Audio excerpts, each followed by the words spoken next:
Wazee kwenye grupu wazee. Mbele yako ni Obadia Kea, mkuu wa operation mkoa wa Dodoma.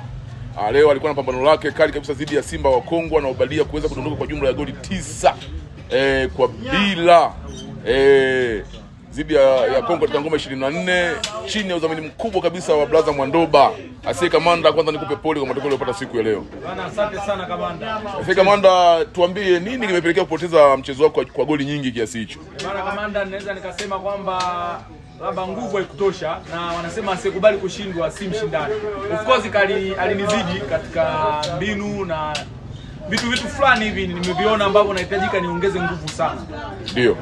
Je, ikitokea wadhamini wakakuwekea mechi tena uko tayari kucheza kwa kipindi hichi au unahitaji muda kujiandaa tena zaidi? Kamanda, ninapambana mpaka pale nitapoitwa champion. Yaani sirudi nyuma, lakini ni kuongeza nguvu katika maandalizi. Nahitaji niongeze nguvu alafu kamrudia. Kamanda Mwandoba, mdhamini wetu bora kabisa, The Humble Man, huyu ndio mdhamini wetu katika pambano la leo, unamzungumzieje?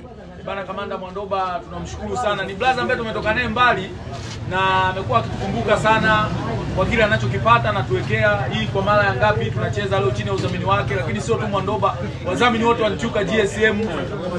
Bana, na makamanda wengine wapo kibao hapa. Mbona wanatuzama Kamanda Soche. Basi naomba mheshimiwa hapo mwenyekiti akukabidhi kombe lako. Nauli. Bwana, hiki ndio nauli. Kifuta jasho kishungi. Haya, maarufu chips kidali. Haya, asanteni sana.